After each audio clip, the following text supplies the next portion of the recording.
I think amene amapempherawa anayiwala chimodzi kufunsa kuti amene akufuna kulanda isu ndi ndani foti amalalikiratu nenga talipo ena ochimwa ngati ine ngonakwezanza zamwamba mulandire Yesu lero lino.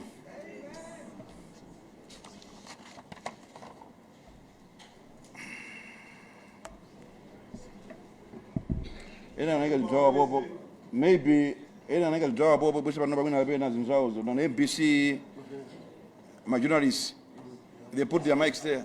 Amene angafune kupanga move mic out Kuti bwera hapa. It's okay. Nikhale pansi? Oh, akadzakhala, right? Okay. Okay.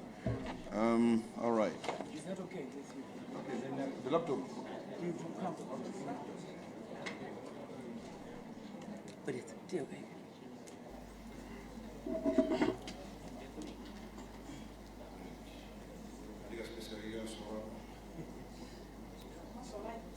Right, eh? How is it? It's all right? Okay. We need to put here. Put it on the side. Put it on the side.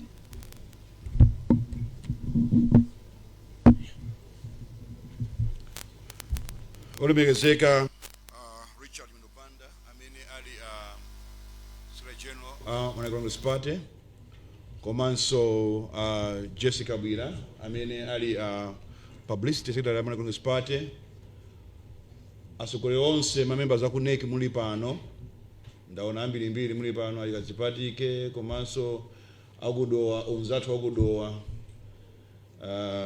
kusamba zonzi acholera ali pano, Data of Women ali pano, akondi muli pano, ambirimbiri ndithu akuri Joniso motsogozedwa ndi ochilondola chokudedza zomwe kwambiri mwafika pano komanso nkhalakale pandale olemekezeka Heather Kintaba komanso tonaso pali Zeria kodi Zeria komanso Atsogo Kemso muli pano, my brother there, good to see you Gafa. Yeah, yes.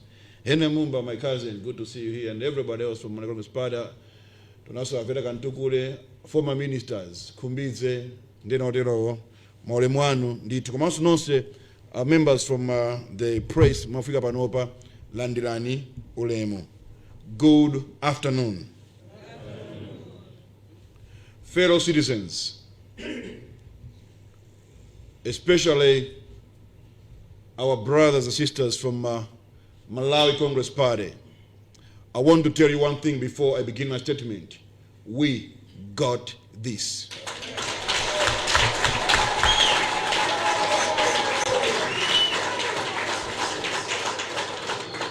And I say it without any iota of doubt, with confidence. Yes. Not only that, but because I've seen what you have not seen. The devil comes to kill, steal, and destroy. Yes. Will not allow that on Mother Malawi.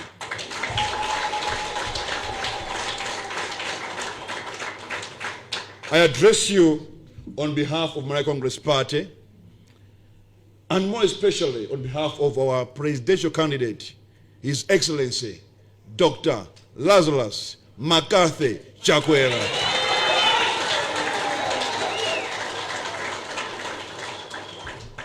The one who won in 2020?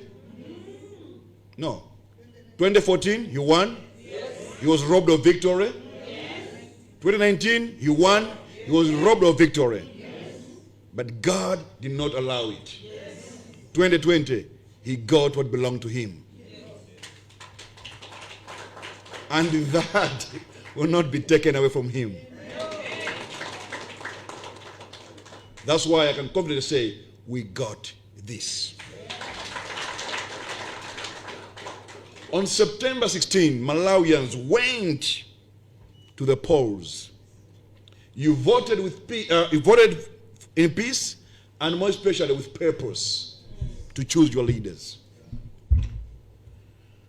It is our resolve today and our shield against those who steal the will of the people. The fact that you voted in peace and with purpose, that has formed our shield and our resolve to protect the will of Malawians. Our independent teams of party agents, lawyers, forensic experts have worked without pause since elections day. Their findings are very clear, they're consistent, and deeply troubling. We state plainly and without hesitation, the Democratic Progressive Party, have not stolen anything from us, but we have caught them stealing. Ndiyankhule nchichewa sana beyai komata agwira akuba. And I want to tell them this, our colleagues from DPP, we got this.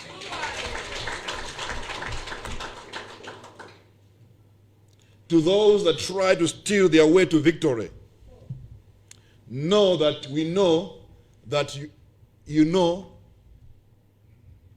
that we know your ways. I want to say that again. Know that we know that you know we know everything about your ways. This is not 2014. It's not 2009. It's not 2004. This is 2025. Simungabwere kunkhondo imene enafe tuswera ndi drones ndi mipeni yayi. You can't bring knives to a drones fight. Never. Never. What I've said here are not slogans or empty rhetoric words. They are conclusions drawn from a body of evidence our teams have already compiled. Original polling station results forms, agent statements, time-stamped photographs, digital transmission logs, and go to Jesse. Go to you lecture English. Languages, okay, kuma alemba chomwecho ndesichula.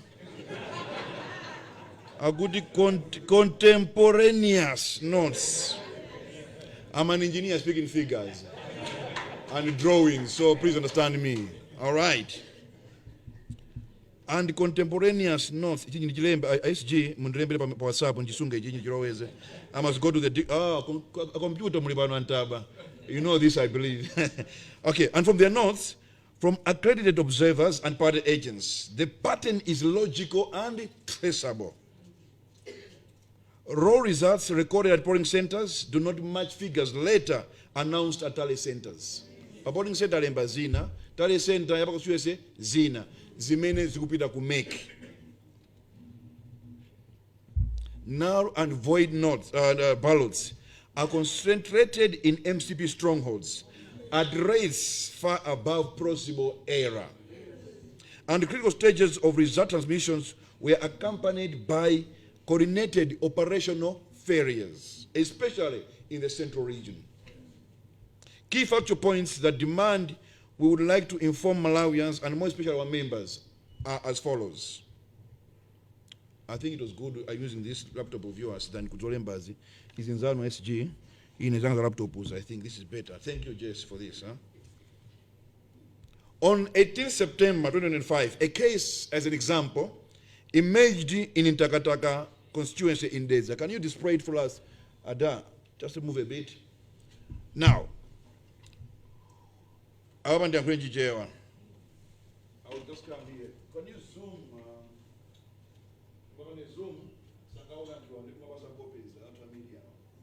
When you see for our brother and esteemed former president, Arthur Peter Mutalika, Mavoti awa popo alipa 8488. That was manually entered data. Can you now go to the one they did electronic transfer? Utabanga punch, utabange matotos. Can you go that one, the second one, the original, the in Asia? tingwapasa kope later on, inakwera figure ya APM yoka. So this is not only in the district, it's in several, about 12 districts, including Zimba, Likoma, Neno, Luchenza, and other various districts. And for Likoma, I went there myself. Nadaba Gudi, Likoma zona adi gende miyala gende la muja. When you look at the manually entered tally sheets, Likoma APM has got less than 2,000 votes. 1,020 something about votes. Komaza electronically abanga enter into the system, it shows good I need over 6,000 votes. And these are facts that I'm saying we have seen. When I say we got this, I mean WEGOTTHIS. We got this. Another example, another example, another manual. The second one, this is, hey, anyway, we just show the media the examples, what you have, just copies. Now, you can't have everywhere only Peter Mutharika increasing.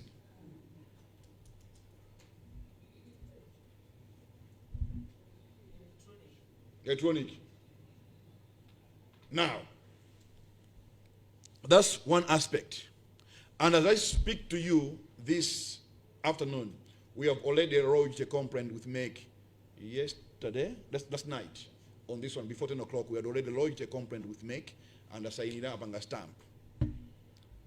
We can show you copies if need be, just the front page, not everything. We have submitted to MEC. You must also appreciate Kuti when you submit kuti zafike kwa opanga announce kuti tandira complaint yakuti yakuti there's a process. So sometimes when announce here, mwina sabanga knowledge later on, don't blame us or don't blame MEC, it's a process. Yoti mukapika katundu, it goes through stages before they make announcement. So bear with us and make as well. Oh, it's working. And make as well on that. Number 2, stuffing of ballot papers into ballot boxes in various districts. And we have an example of Mangochi Masongola. Malawians of goodwill in Mangochi called us with evidence that some took videos of people stuffing ballot papers into ballot boxes. And last night we dispatched a team of people who this morning have done a great work and have sworn affidavits, 12 so far, from 12 monitors from 3 constituencies in Mangochi, as we speak to Panopa. We have already lodged a complaint with MEC this afternoon, and I believe Kuti, it will be acknowledged later when they have a press conference about the same.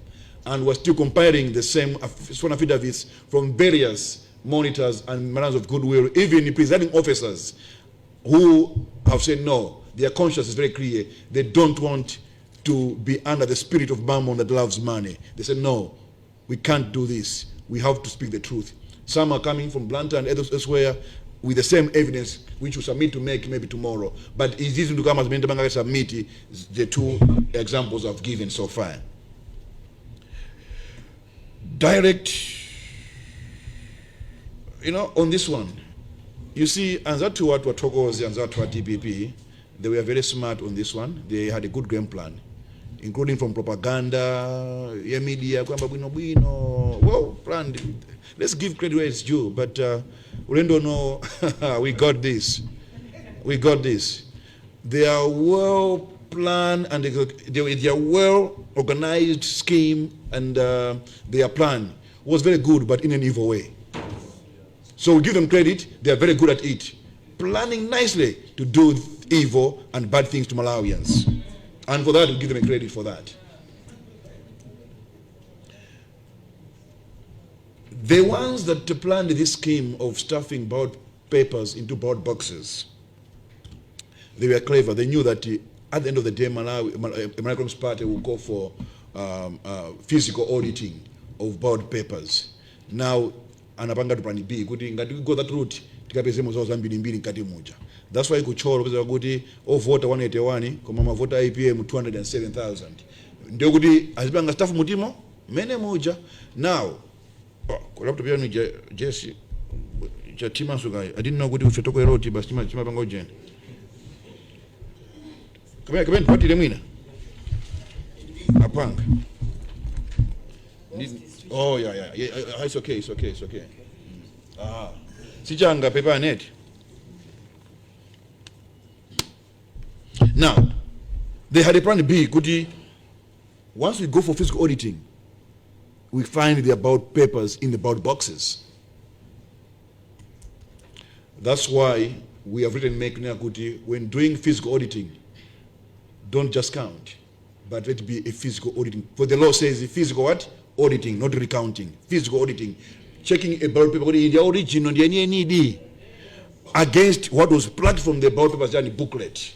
The serial numbers, all that must be checked. And unfortunately, there's no time, but it has to be done at all costs, so that the credibility of the election is not in question. Then the third one is direct discrepancies. You find that in multiple polling station, result forms signed by presiding officers and party agents show different tallies from those being announced at Constitutional Center. These are not critical differences. They are systematic shifts favoring a certain candidate for a particular party. And the Sumakala 1 constituency is almost all what? Constituencies, especially concentrated in 13 districts that we mentioned across the country. Now, Central Region, kwachuruka manaro and void. Dezayo Lirongerudo, 22,400 narrow and void, which is more than a constituency number. Actually, Likoma, 3 Likomas, narrow and void. Deza, 10.5. Dowa, 8.9. Kasungu, 8.2. Salima, 5.2. Gora 5.6. Njisi, 5.9. Zomba, 4.8. Mwanza, 1,000. Rumpi, 1,000. Karonga, 800 Jagut. Nsanje, 2.7. Now, if you where DPP is strong, like Cholo, Mulanje, 400 Jani, non-void votes. Kumene MCP is strong in tens of thousands in terms of non-void votes. This pattern and that too, they were smart indeed, but not smart enough. Because when you add Central Region alone, we are getting to over 150,000 non-void votes just for Central Region alone. And this we have not yet put to make because Tipanga submit today before the close of business today. We are still compiling from other places, so we know by the end of the day, Tipanga submit. I believe we're on track, SG, and also Agazipatike, we are on track on this one. The Tamange Ditumezi take.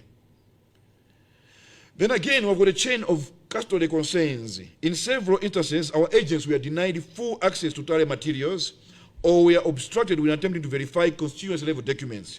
Even at polling centers, when it was time to count, our monitors were sent away and their phones were snatched. Especially in the Eastern Region, Sapitwa Belt. I don't call it Romwe Belt, I call it Sapitwa Belt. So we've got the Eastern Region, Sapitwa Belt, and pockets of the Lower Shire, whereby our monitors were literally denied access to my votes, and our monitors were chased. Whether they were compromised because the God of Mammon is at work, I don't know, but God is great. The truth always prevails. These obstructions break the chain of custody and raise the risk that original records were altered after polling. Their phones were confiscated and denied to monitor the counting of votes and sealing of ballot boxes.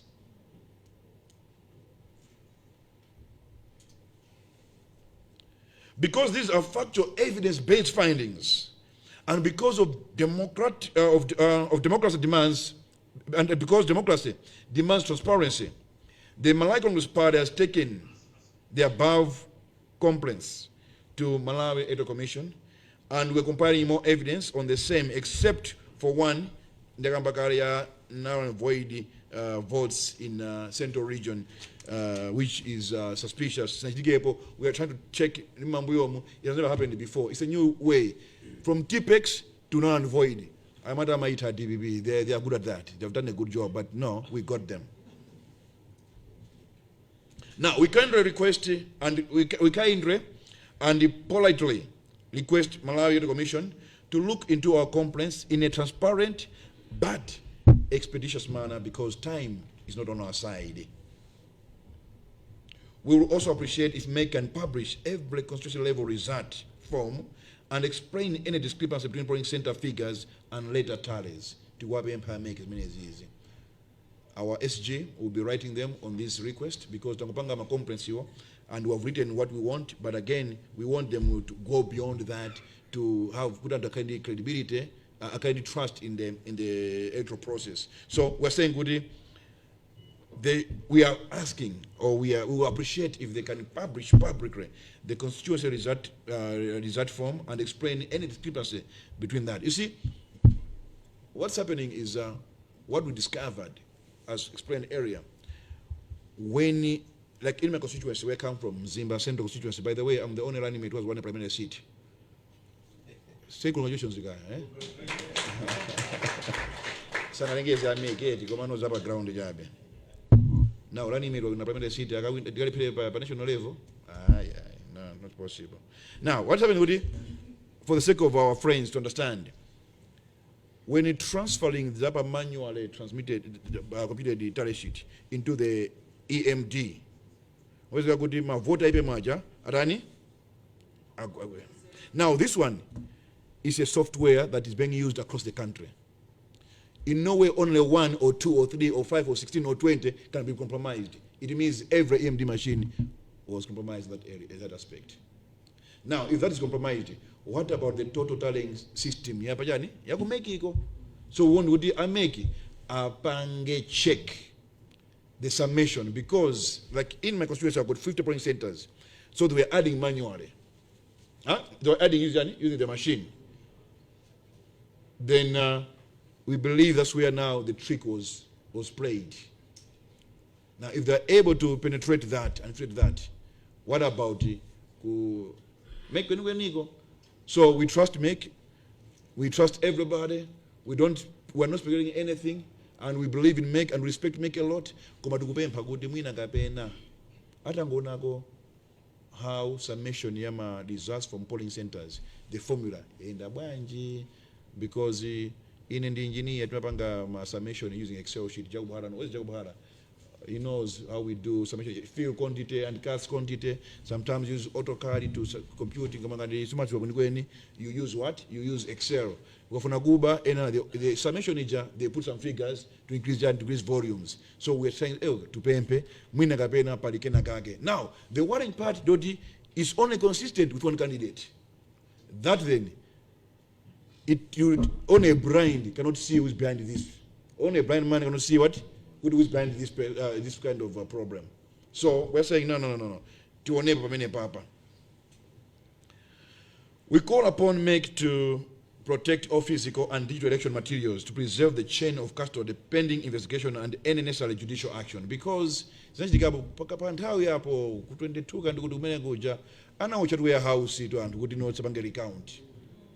and we know how our friends operate.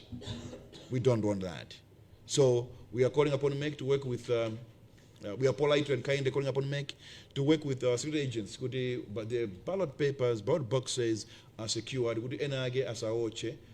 Pending whatever we need to do. As Malawi Congress Party, we will pursue, I want to assure Malawians and especially our brothers and sisters from Malawi Congress Party that we will pursue every lawful avenue. And that's number one. Every lawful avenue. Administrative, that's what we're doing at the moment. This is administrative. If we see no progress, civil ways.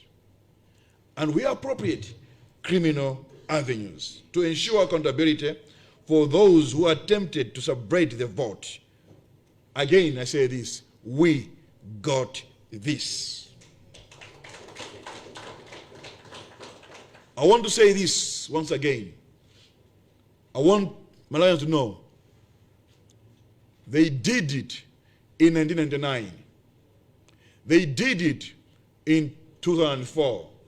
They did it 2009, 2014, 2019. I want to show Malawians 2019 was the end of vote rigging. Any attempt to do that will be met with what we are doing at the moment. Yeah. Dr. Chakwera, pursues and advises us to uphold the rule of law. That's why you have seen chipani chimene chili mboma ni chimene chiudandaula kuti opposition afuna biyani masanko. Instead of opposition kudandaula kuti amboma auba masanko. That's how transparent, honest we are, and we will never tamper with any electoral process. And that's what Chakwera stands for. And that's what we, as Malawi Congress Party, stand for. This is the first time I've visited four calls my friends, some presidents who are my friends and ministers across Africa and some in America, saying this is the first time whereby the ruling party is complaining of an opposition party trying to rig elections. Suni for pusa yai, koma nfa chilungamo. Koma kupanga chilungamo kwatu, ena asaone ngati ndife ogona.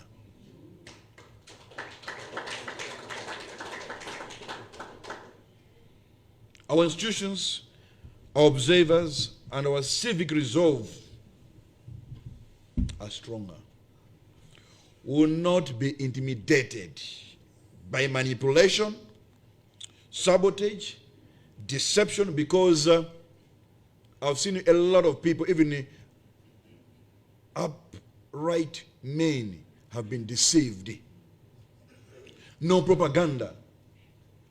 No matter who has been hired to champion the evil agenda, will not be intimidated. I've been attacked personally on social media and everywhere, but I've got eyes on my ball. I never get moved. When you stop at every dog that is barking, you never reach your destination. I repeat, when you stop at every dog that is barking, you never reach your destination. You miss your goal. We will not answer to taunts with threats, because we have seen facts, we have seen evidence. And only those who are hired to champion the evil agenda through propaganda will still be blind to what you have said today, what I said on Friday, and what is going on. We will answer that not with threats. As someone said, we don't do that. The only person who can nyenya is the one who can steal elections. We will answer them with evidence, law, and the full force of a democratic procedure. They came with knives to a drones fight. Auponda.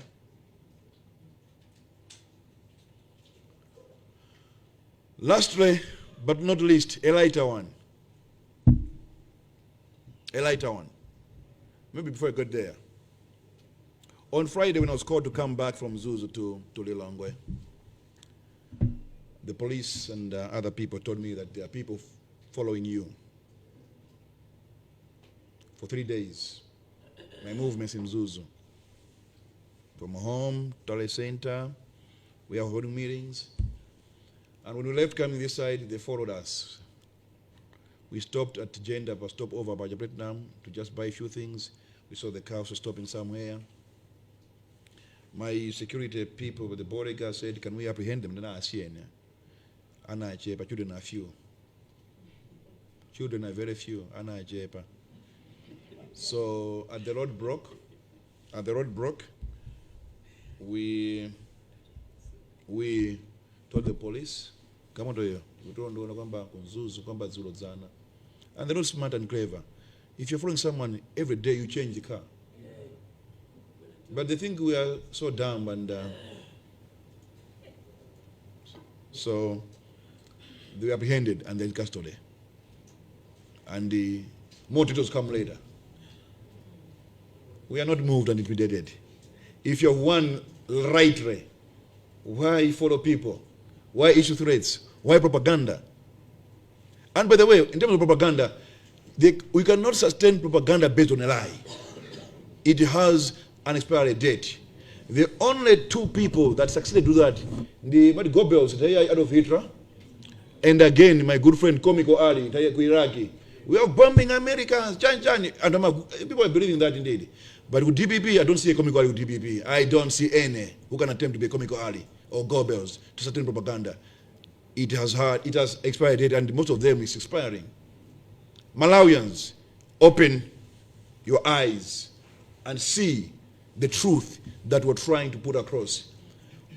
Whether majority are believing in deception, the law, democratic procedure cannot be blinded. So it doesn't matter how many people have been deceived and have been blinded. The law and the democratic procedure cannot, and I repeat, cannot be blinded or deceived. As I said, on a lighter note, have you noticed that the titango voter pa Tuesday paja mafuta mbapezeka ngambwe mpaka lero no queues? Have you noticed with no more blackouts? Kunzimba ma blackout makhala twice 3 times a day. Mulongo mulimozi mozi. Koma closed voting 6 o'clock pa mafuta ngambwe. Ma blackouts kuthema tipo pompo. Now, when Chakwera said these are cartels, and because it's been very generous and accommodative, notifying people that are deemed cadets, really do you know that they'll come back to haunt us? Media people, you are here. Go around town. Go to Mafuta, Mapesa Galitiro. Magis, are there blackouts anymore? No. All this was properly timed to embarrass government pre-elections. And only those who have been deceived and blinded by the spirit of mammon with money cannot see this. But hey, there are some of us who can't be deceived. I want to say this boldly and strongly. The darkest hour comes before dawn. I repeat, the darkest hour comes before dawn. No matter how dark it is, light always conquers darkness. To my fellow Malawi Congress Party members, I want to tell you one thing. The road may be winding, long, dark, and narrow. But hey, the light is here. And we'll get there sooner than later. I thank you all for listening.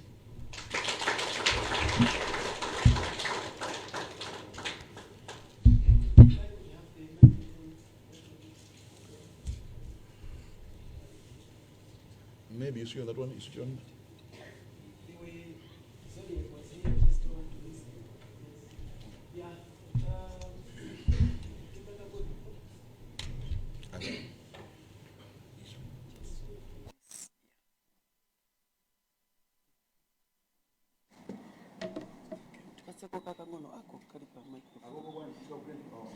This one.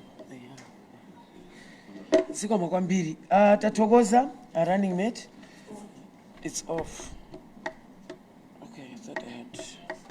Use this. All right.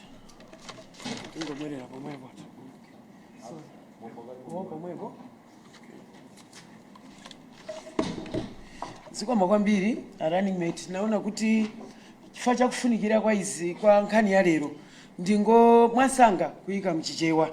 Nkhani ya meta kumanana pano ndiyakuti masankho akuchitika ife Malawi Congress Party tawina kali ndiye mutu wa nkhani ili pano. Ndipo running mate ayamba kuonetsa kuti 2014 adayesa utibera 2020 ndi pamene kunakhala ngati ambuye atibwezeretsa. Ndipo chimene tikunena ife Malawi Congress Party ulendo uno sikuti wina afuna atibereso yayi. Ndekuli ena mukumanena kuti akuberani muli pampando. Running mate anena kuti ayi sana tiberi. Chifukwa meki sinatani sinatulutse mtsogoleri. Mukuti wani wawina ndani. Chachitika nchoti taagwira akufuna kuba. Nde mukamayankhula anzathu a DPP malo moti tawina tinena nikuti tagwidwa tikufuna kuba. Imene ndi nkhani mutinena kuti atigwira ndipo umboni watani waonetsedwa. Ndenkhani imene running mate amatsindika lero. Chimene akamba iwawa ndichakuti tidzisiyanitsa kuti ukakhala pa mpando sikuti udzibera masankho, udziwina poyerayera, osati kumazimenya chidali kuti ife timadziwa kuba. Nde ulendo uno mwakumana ndi anthu oti akugwirani. Simunagwidwa kuno kokha, magwidwa kumpoto, magwidwa kumwera, magwidwa kulikoma, magwidwa kulikonse. Nde kumene mukuauza kunja, auzeni zoona. Running mate akuti auzeni, achakwera akunena kuti nena ni zoona kuti magwidwa mukuba osati tawina, tidzinena chilungamo mmene zinthu zilili. Nde nkhani imene apempha iwo anena kuti chonde ameki tithandizeni, yang'anitsitsani zimene zakhala zikuchitika. Alongosolaso kuti mabedwe ake amatani. Choyamba pamaoneka kuti kumaonjezeredwa manambala amtalika. Anthu akumudzi mwina mukumalephera kulongosola kuti kodi akuti amabamotani. Choyamba paonetsedwa pepala loonetsa kuti zoyikidwa mu kompyuta zikusiyana ndi zolemba pamanja. Zinazo amaonjezera ndi kumachepetsa mavoti achakwera. Kumene kukuonekanso nkhani ya null and void kapena zimene zaonongeka. Zapano konse kumene MCP maoneka kuti ili strong, zikuoneka kuti zambiri zimangoyikidwa pambali kuti zaonongeka. Kutanthauza kuti mavota ambiri ama MP a president, maka president ayikidwa pamodzi ndi onongeka. A running mate anenanso kuti ife mene takhala pano ma monitors ena amatulutsidwa, nthawi yowerenga amatulutsa mrumu, ndikupezeka kuti ena mpaka kumathamangitsidwa, ena kupwetekeka mkati. Chifukwa kumudzi kumukenoza kuti kodi chatsitsadza nchani. Nkhani imene timakambirana pano ndi imene iyi kuti tabwera kudzaonetsa kuti anthu amachita kugwiritsa makina imene akuti software, kutanthauza kuti kumagwiritsidwa ntchito mamashini kuti anthu awabwere. Nde nkhani chimene tabwera kuti tidzanene pano ndichoti ife ndifoyamika Amalawi munadzipereka, mwapita mwakavota, tikuthokozeni kwambiri, ndipo mwasunga bata. Nde ife tabwera pano kudzanena kuti chilungamo chioneke, ndipo wina akamationa tili du mmene tililimu, sikuti ife ndifogona, koma kuti ife timafuna kutsata ndondomeko. Ife ndi chipani cha chilungamo. Kukhala pa mpando sikutanthauza kuti tidzibweretsa chitonzo. Tidakafuna zilakakazo sezi zitasokonekera, koma ife dziko lino timalikonda. Achakwera amalikonda dziko lino, sikuti iwo akunena kuti zonse akunena kuti chilungamo chioneke. Ndi apapa mukati muonetsetse zalero taona kuti masankhowa kunena zoona. Wina atafusa ndi chani chachodetsa zinthu, tinena kuti chimene chasokoneza zinthu ndichoti ena makamaka titi anzathu a DPPwa malo moti aendere chilungamo akuyendera kufuna kubera. Ndeti manena pano pa kampeni ife timayesa kuti DPP yasintha khalidwe. Timadabwa anthu oti sanapange kampeni nkomo, osadziwa kuti akonzekera kupanga staff kukayika zinthu mu mabox. Nde ife tidanena kanthu koyipa sikalowa, kanthu koyipa takapeza. Nde uno chipani chino ndi mzinda woyera, ndi mzinda woyera umene siudzalola kuti kanthu koyipa kalowe. Ndithu ali yese mumtima akumbukire timayimba popanga kampeni, Mulungu wathu akhala nafe chifukwa wakagwira koyipa kaja ndipo wakayimitsa. Ameki tithandizeni tiyimitse kanthu koyipa. Mzinda woyera ndi uno, ndipo nonse kumene muli Malawi Congress Party ndi chipani cha bata, ndi chipani chomvera malamulo. Tipitiriza kwathu ndikupempha Ambuye khalani nafe. Mene tinkapereka pemphero maliza ndi zimene adzanena pano running mate motumidwa ndi achakwera. Tikupita kumapeto, running mate akhala akutenga mafunso. Nde ndipemphe kwa amene talongosola kuti mwina ngati panali mafrezi ena poti tamva kuti ati kunali zizungu zosokoneza tsagwano kutsogolo matsagwadi kuno. Nde ndipemphe kuti amene sitinamvetse summary ya zimene zizi inali menemo. Kwa anu ake chinthuchi ali kumudzi, anu ake sali pano pa Capital Hotel. Tikuyenera kuti tilongosole moti aliyese amvetse. Zikomo kwambiri pa nthawi ino ndipemphe mafunso amene ayankhidwe ndi running mate athu. Nde munthu akafuna kufusa akweze dzanja anene kuti akuchokera kuti. Tipemphe mafunso anthu mabwera ndikale, ndipo kuti zambiri zoti tichite Malawi Congress Party mafuna ilamekeze nthawi yanu. Nde mfuse funso direct, ndipo ngati funso limene wafusa wina wafusa kale lisabwerezedwe. Amene tifuna tifuse anyuzi bwerani pano ndipo masukani funsani china chilichonse tikufuna kuti muyankhidwe. Iniyo ndi udindo wanu kuti muthe kufunsafunsa. Masukani ndithu mubwera kutsogolo kuno.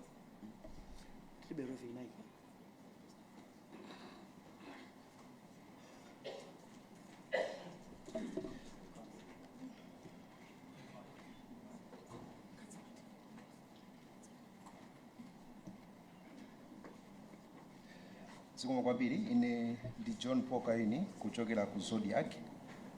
Ndimafuna ndingomvetsetsa kuchokera kwa ino running mate komanso mwina chipani chonse kuti kufikira pamene tili pano mutha kunena kuti ngati chipani mukukhulupirira kuti bungwe la MEC layendetsa bwino kapena liyendetsa bwino chisankho chimenechi kapena mwataya chikhulupiriro mbungwe la MEC. Pachiwiri pali madandaulo angapo amene mwakhala mukubweretsa. Kodi muli ndi chikhulupiriro kuti pa nthawi yochepa imene yatsalayi chifukwa mwa malamulo bungwe la MEC limayenera kulengeza zotsatira within 8 days, ndi nthawi yokwanira kuti MEC atha kuwunika madandaulo anu ndi kubweretsa zigamulo? Lachitatu, bungwe la MEC kapena kuti inuyo ngati chipani munali ndi anthu amene amalondoloza bwino kuwerengesera zotsatira za chisankho kapena kuti parliamentary center. Mavuto amenewa mwawapeza liti amene mukubweretsawa? Mwazindikira liti? Mwawapeza liti? Was it at the point where the election was being counted kapena pa nthawi ino pamene zotsatira zayamba kufika ku National Tally Center? Ndimafunanso nditamvetsetsa pa fundo imene afotokoza kumapeto kuti Can you limit yourself? Okay. Panali anthu amene mukuti amakutsatirani ndipo apolisi awatenga. Mwina I don't know if it is too early to disclose their names, koma ndimafuna timvetsetse kuti anthu amenewa mukuti ali m'manja mwa polisi, koma kufikira lero sitinamve chilichonse kuchokera kwa polisi pa nkhani imeneyo. Anthu amenewa akusungidwa kuti ndi ndani? Zikomo kwambiri.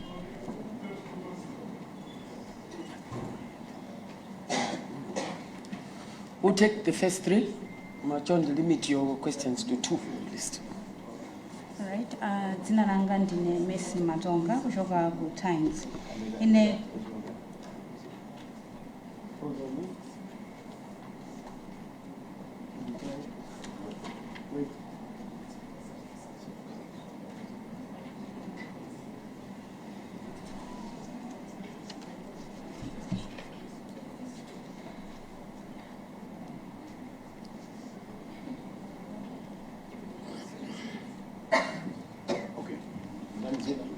Messi Matonga.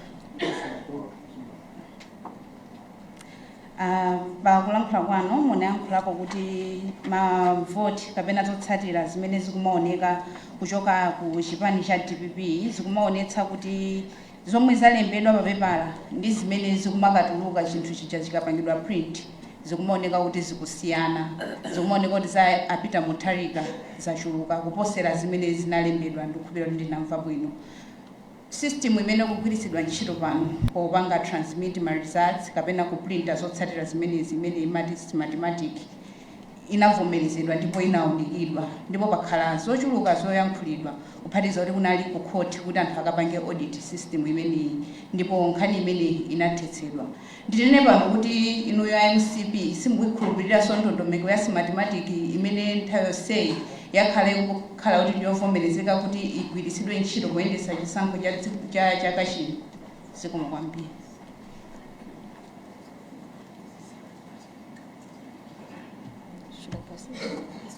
Okay.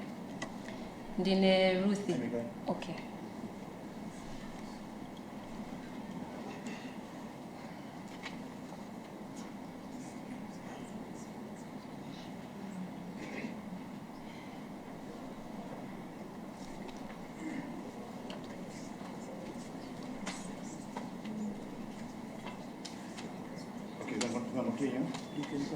Okay. Ndine Ruth Daudi from Angaliba. Zipani zambiri taziona zikupanga claim kuti zaberedwa mavoti. Now inuyo achipani cha Congress amene mukanali pano mukulamulira. Nimafuna ndifunse kuti kodi mu perception yanu, you've been in governance 2+ years. Mukuganiza kuti you have served Malawians enough for them to give you a second chance. And also, I caught the word, we've got this. Okay.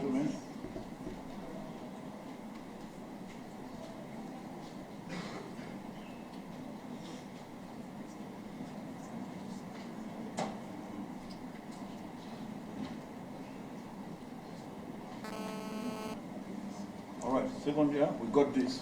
Yes, I caught the word, we've got this. With that word, being Antonina kuti mulimboma kale, why are you not confident enough waiting for the results than making a statement every now and then kuti mabweredwa mavote? Thank you.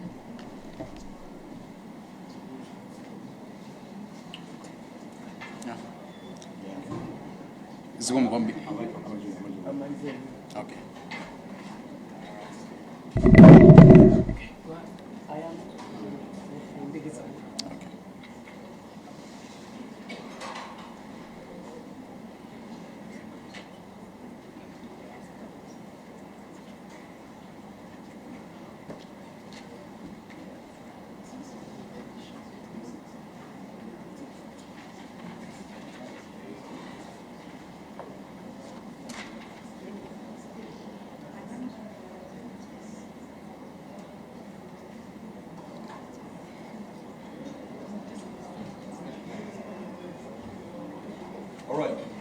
Alright, zikomo kwambiri. Ine ndi Patrick Kachere kuchokera ku Umunthu FM.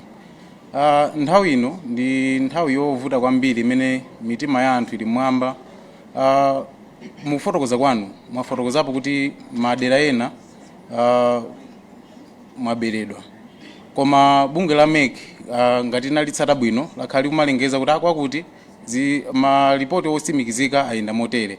Mwina inuyo ngati chipani pankhani ya mtendere mungatipo chani kuti mitima ya Malawi ikhazikike zikomo.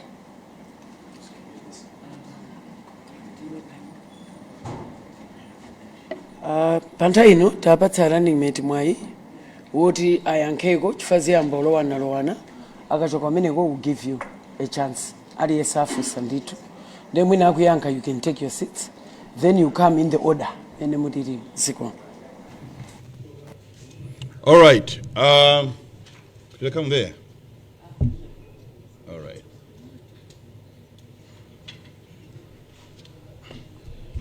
Okay. Tamvani hapa. John Paul from John Paul from Zodiac. Do we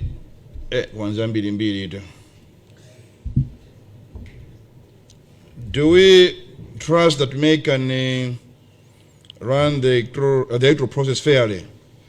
We have trust in MEC, no doubt about that. If we didn't have trust in MEC, we wouldn't have been lodging complaints to them. Kana ka uda menso akurupirira sibwe zina complaints ya topira ku MEC yai. We would have gone straight to court. But because we trust the electoral process, democratic processes, and we trust in MEC, that's why our complaints are going to MEC. So we are proving our trust in MEC by going to them with our complaints, not going to court. Is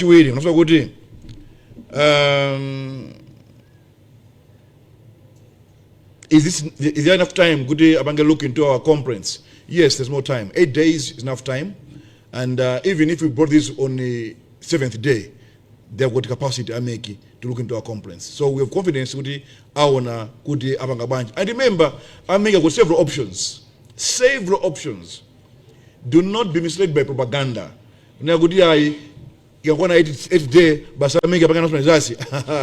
Which law? Let them read the law. If MEC is unable to verify everything and audit everything, they have got several options. I'll not say them myself, but as journalists, go and read the law. What the law says, the option that MEC has. Yeah. Then, Aguti, we had monitors and in centers, and again, is this how this happened, and the speciality. So you see, we voted on Tuesday. They started counting the votes Tuesday. Zomwe results started kicking in on Wednesday. So by Wednesday, we started getting feedback. The same Tuesday, Mazuro, like for Mangochi, Northwest, and other centers where our monitors were chased, we got them the same day. And the complaints were lodged at the local polling center already and to the DC. And we have that evidence, but we are yet to submit to make maybe Lero or Mawa, Tipang submit to make. So we started getting some of these issues like the chasing away our monitors, not allowing them to count, monitor the counting and the what do you call it, and the counting and the sealing of the ballot boxes, same day, Tuesday. As many as also. But we said, okay, complain about polling center because we need evidence and take it from there. So that's part of the affidavits we are getting in Mangochi and various districts where we sent our lawyers to get affidavits. And yes, it's because we had monitors at the constituency level and polling center level. You see, we as MCP, as the ruling party at the moment, tikanafuna candidate mangaraza twaja, tikanatamangisa mamonitors au in our stronghold central region. Bino, but we're not like them. And will never be like them. But in their strongholds, they chased our people because they know and who don't it is. That's how evil our friends are. But we were cool, we're fine, we got this.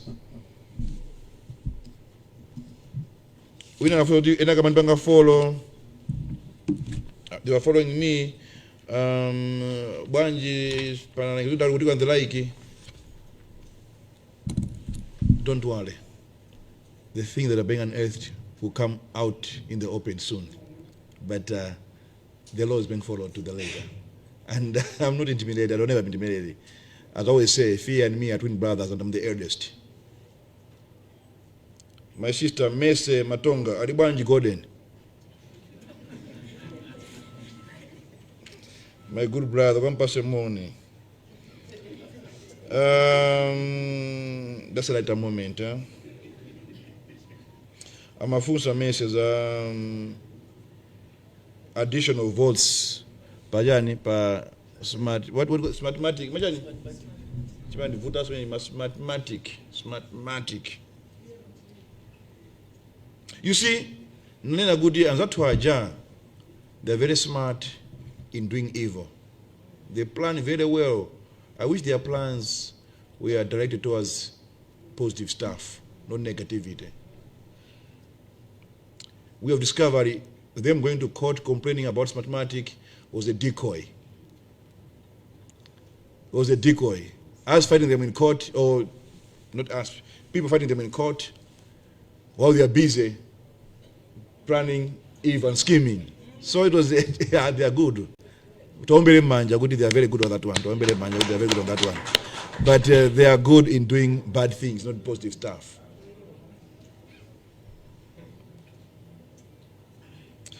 Do we trust mathematics? Yes, we do. Very much so. We do. But remember, this technology is a system that is managed by people and can be interfered at any level. Remember, 2019, there was a ghost in the system you make. Someone interfered into the system. So we can't rule that one out. We can't rule that one out. But we trust make and Smartmatic. But we're asking make to look to that's why I was very specific. I want to me away. I'm going to do a summation. Yama vote up Peter Mutaliga from all polling centers. Could you go in the bunch from your yaki? That's why I was emphatic, because we have to be specific with our request, not just being vague and we are pointing them to the money up. If I go to our findings, we feel up. Anybody vote. What was the other question? Message? There were only one or two. Did you ask questions? Message? Just one, huh? Yeah, I think we do. I think that was one question, huh? And there was Angaliba, Ruth Dowd Suleiman, Ruth Dowd Angaliba. Where are you, Ruth? Oh, you're there? Going to Angaliba. We have served for 5 years. For 2 plus 5 years, 5 years, huh? Do Malawians have a reason to give us another chance? Funso limene mkana funso taya campaign, panopo kama zama elections results in the bunch. But because you're my sister, I'll still answer. Yes, and very much so. All right? Yes, and very much so. Actually, many Malawians want us back. Actually, 50 plus 1 Malawians want us back in power. By the way, when I say we got this, we got this. That's why unafunsa so zazimene zozo kuti we got this. Komano bwanji mukudikira kuti ameka ulisekai kuti machanjani maberedwa. Put words in our mouths. We never said aberedwa. It will not happen. It will not happen, not at all. Mwaona Jesse ali hapa kazipatike, Ochirondola ali hapa, Ogumba ali hapa, Konde ali hapa, Ananse Tembo ali hapa, Ajantunya ali hapa, Asogo, Achole ali hapa, no, Hene Mumba ali hapa, Kusamba Zonza ali hapa, angati bere. Joshua Malongo ndevu za masharubu alipo mpano, zona akabere muntu passing masharubu Joshua Malongo. Singateke zimenezo yai. My point is, tawagwira kuba. Inchitumbuka, tawakora wakwiba. Tawakora wakupanga vya ungwibi.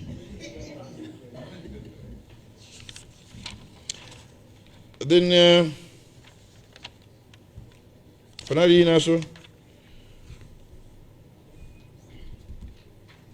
ukamabere do nyumba kwanu Ruth Daud wapeza kuba kukubera amezeka ikuba pene ndandaule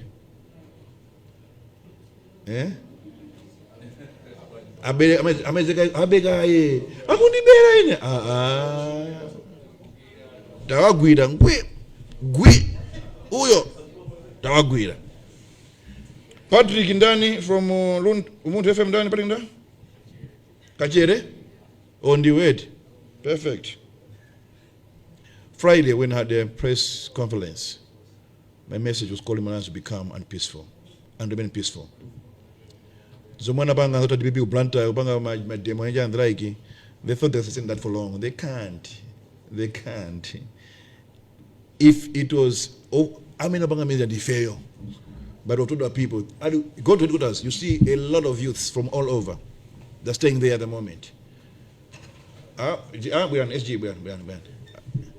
Tumaba kuti ena kana nepando wanu fodi agumba sauna nukondo agumba yayi ndi angateke paro SG. Now we are good old people. If we want that, we're going to reach them, but we don't. We are a peaceful party, and the team yo wina simapo ndai yayi opangono unamona Mbappe akuponda Mbappe sama ponda Mbappe yayi. All right, another set of questions.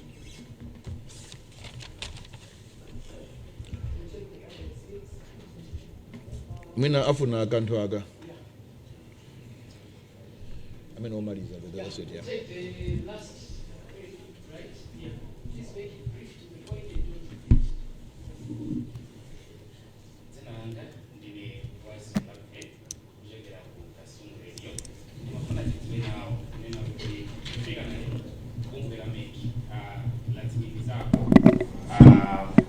Zotsatira zama councils 9 pama council 9 amene bungwe la MEC latsimikiza ndimafuna ndidziwe kuchokera ku Chipani muli nayo vuto lina lililonse lama lizatsa amenewa zikoma kwambiri.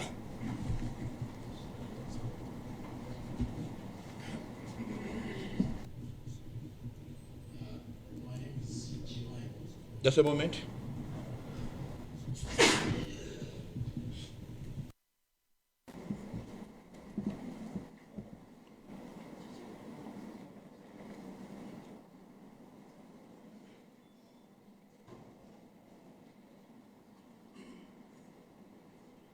All right, another. Yeah, my name is Jim Michael from Jim Michael. Eh? Jim Michael. Jim? Michael. Michael from England. No. Jim, okay, Jim. Yeah. Okay. GBS TV. Yeah? GBS TV. GBS? Yes. Did you mean? Area 17. Yeah? Behind it comes Institute for Sports. GBS TV? Yes. Because they come out. GBS TV. Oh, wow. Okay. GBS TV. All right. You have just indicated that some of the challenges which you have noted during the electoral process. Now, I wish to know, how are you going to make sure that you are seeking for clarity doesn't compromise the MEC services and maybe their process of coming up with official results? Thank you.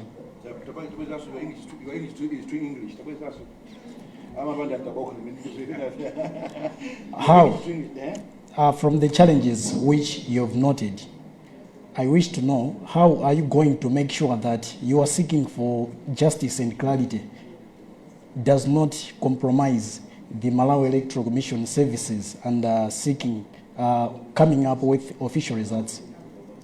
Thank you. Thank you so much.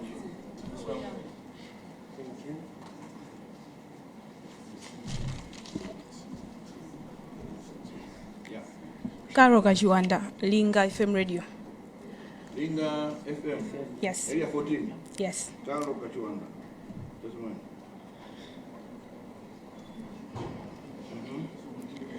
Mwakambapo kuti mamonitors yanu anatulutsidwa nthawi yowerengera mavoti. Not only, mostly in the eastern. Mostly, yes. Mwina izi mwadziwa liti kupangiranso kuti dzana panali ndithu press briefing ina lachitatu madzulo ku headquarters simudafotokozeko za izi, komanso kupita chitsogolo muonetsetse kuti mwina pakhala njira zotani kuti mavoti amene amawerengedwa m'madera amene mamonitors anu munalibe pakhale kuti palibe chinyengo china chilichonse chimene chinachitika. Eziko.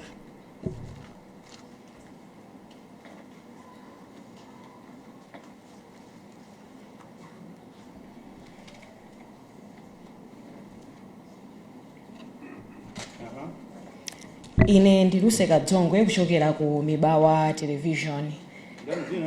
Luse Kadzongwe kuchokera ku Mibawa.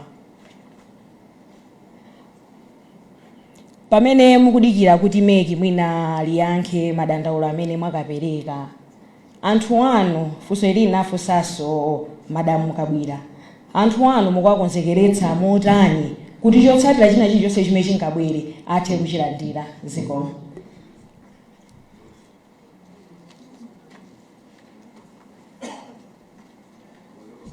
Running mate, over to you. All right.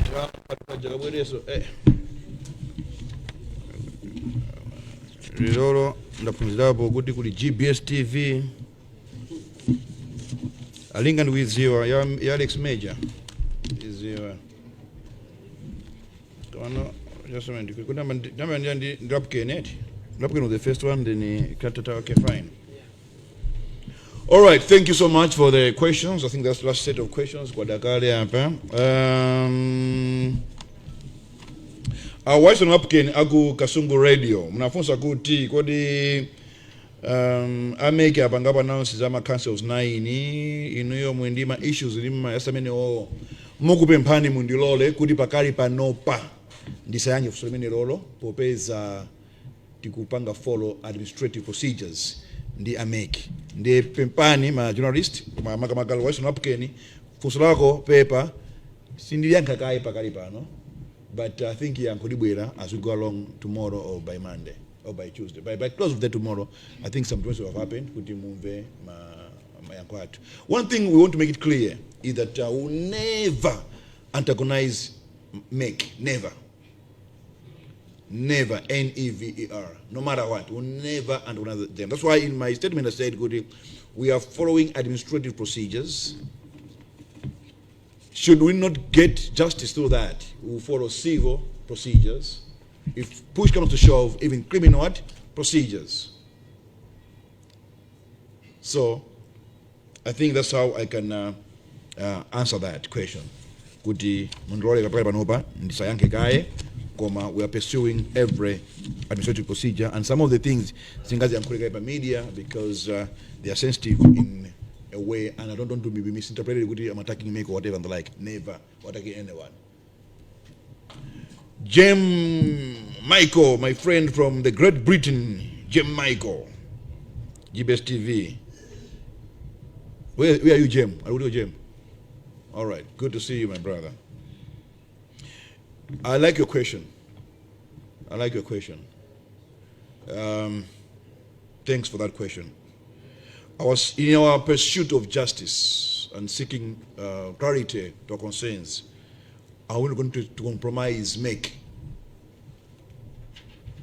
We are law abiding.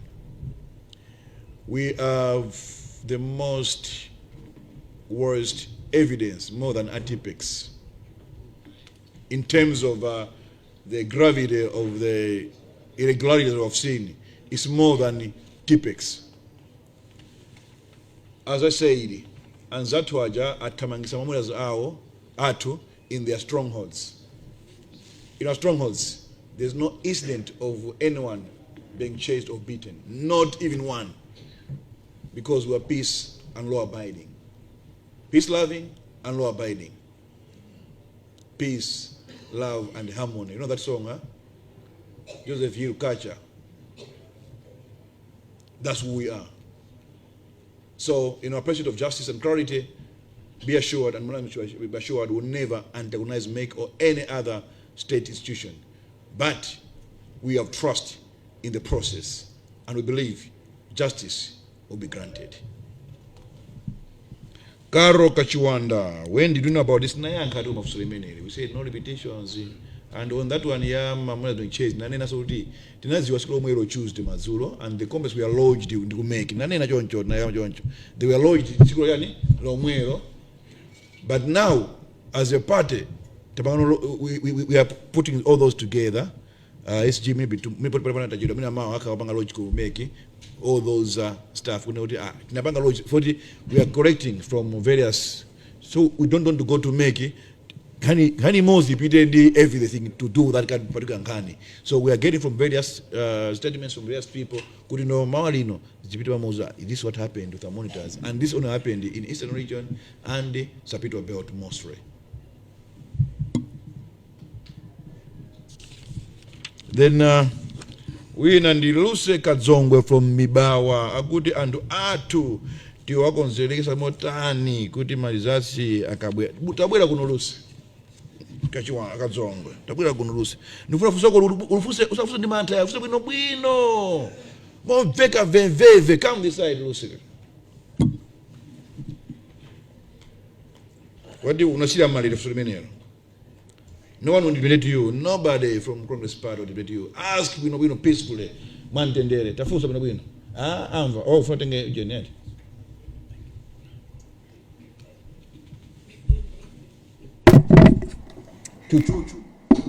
Honorable, sinafuse mamata. Fusolo linali nditu straight to the point. Pachisankho timembekezera zotsatira ziwiri. Kukanakhala kumpira tikanati zitatu kukhala draw. Koma uku ndi kuchisankho ziwiri. Kuwina kapena kugonja. In case Malawi decides otherwise as MCP, anthu anu chotsatira cha chisankho chimene chichi terekezo tichapita mwina mmene simukuganizira anthuwa mukuwakonzekeretsa kuti adzathe kuchivomereza chimene mwina Malawi angasankhe kuti akupangireni. Zikomo kwambiri honorable.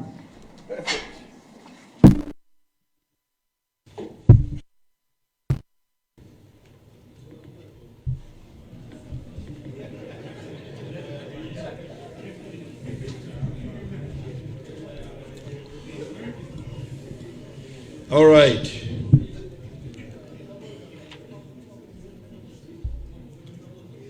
I'm saying this to Malawians and more specifically to members of Malawi Congress Party and the 50+1 that voted for Chakwera. I say it again. I'm addressing Malawians, Malawi Congress Party members, and the 50+1 that voted for Chakwera. Tiwakonzerekeresa kuti azate kuvomereza zimene Make yanena. Zomwe kwambiri.